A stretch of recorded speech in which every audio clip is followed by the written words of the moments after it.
Hi, this is Dennis with Second Chance Tackle, and I thought I would take a minute to go over a feature that Penn has been promoting on some of their fishing reels. It's called the Versa Drag, and I've just removed the side plate cover from a Penn Squall. This is the Penn Squall 215, and it features that Versa Drag system in there. So let's answer a couple of questions about what that is and how do you set it up.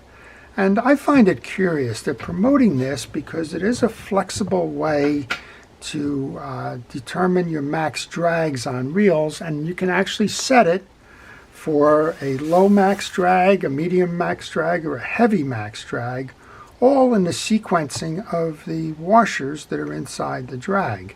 But in order to do that, well, you got to do what I did. You have to take the whole gear side plate off and access that main gear in order to make that work. So as much as it may be promoted as a nice and interesting variation on drag systems, I don't know how many people are actually going to do it because, well, you have to change out those drags, right? So let's take a look at the basic drag system, and this one's a little bit different.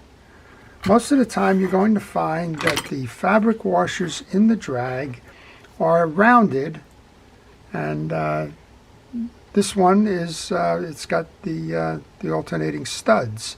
This is the one that actually holds the main gear to the shaft, and it's a series of 3 of them. So you have a washer. These are the bottom pieces. Then you have a round washer.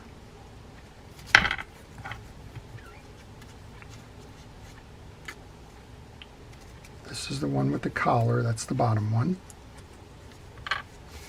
Then you have a flexible washer. Then you have a metal keyed washer. You'll see these are the ones that hold the shaft. They're squared. You have a washer, and then you have your top plate. So it goes like that. And that's the way it'll come from the factory. And this is set with the maximum of max drag in the reel. So it's a fabric, metal, fabric, metal, fabric, metal setup. That's a traditional 6 drag washer setup. Well, what do they tell you are the options with the Versa Drag? Well, the options are to go from a very little max drag. Let's say you're always fishing for species that are 2 or 3 pounds, maybe 4 pounds, I don't know, something like that. You don't need a lot of drag in your reel. Well, they tell you that your sequence should be this: 3 fabrics followed by 3 metals. Well, what's that going to do? It's going to decrease the slip or the area surface of the washers, and that's where max drag comes in. Max drag is a function of surface area of drag washers. If you put these first 3 into the stack, and then you put the next 3 on top of that, essentially what you have done is you've created a drag system that only has a pair of drag washers in it, because these are not going to move. They're locked into the main gear. Well, and these don't hold any friction, right? This is just going to be like an extended clamp, right? So there's no slip involved in them at all. The only slip you're going to get is on that bottom washer and this washer right there. So you've got the least amount of max drag in that setup. Well, what do you want for the medium? Now let's go back to the original setup then. We'll keep that stud out of there for a moment. This is your max setup. Your medium setup says to take 1, then a metal, then 2. You see where this is going, right? So now you have the function of having basically a 4 drag washer set. That 4 drag washer set will give you a medium tension, and let's say the first one there with the 1-on-1, maybe that's an 8 pound. Maybe this becomes 12 pound, right? That's how you would set this one up.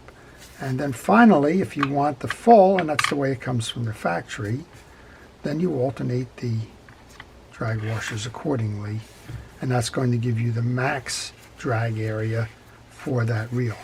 So very interesting setup. Again, I appreciate the thoughts there.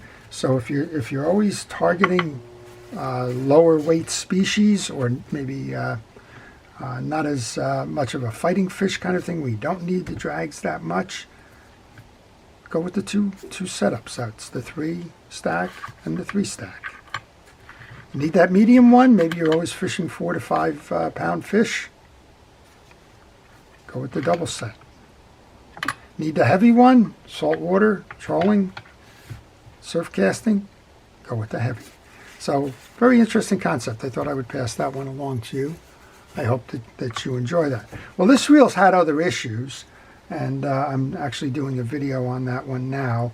We've had a case where the axle shaft and the pinion gear actually froze on each other. And I may be under the misconception. I thought both of these pieces were stainless steel, but this one got frozen. It got rust frozen. Now, the fellow that was using this reel fished jet skis. He would just kind of put this in a rack on the back of his jet ski and take it out. And this one got a lot of spray from salt water, as you can imagine. And well, some of the salt water got into the axle shaft, and as you can see here, that's pretty well worn. And if you were able to just kind of run your fingers over it, you can find that there's very rough spots right here, and that's probably what was preventing the free spool on this one. So I'm going to be doing a video that will show the disassembly of this. I'm going to order the new axle shaft because it appears that I was able to get the pinion gear off. I did that with heat. You'll see that in the other video. But there's no way to really polish this up or make this any better. And at this point, I don't want to do that. I want to replace this shaft because that's causing all kinds of whistling and other kinds of issues. So watch that video in addition to learning how the Versa Drag setup works on this reel and works on any reels where Penn is advertising that Versa Drag system. So I hope you've enjoyed that. A little bit of a sidetrack here. We're not fixing the reel today. We're just kind of going over a unique feature. But if you have any questions on this or any fishing reel in particular, leave them in the comment section. I'll be happy to walk you through or give you an answer if I know the answer. If not, I'll try and point you for a resource that may know that answer for you. And to all of our first responders and essential personnel, thank you for everything it is that you're doing to keep us safe. To all, please stay safe, stay well, and stay watching. This is Dennis with Second Chance Tackle. Have a great day.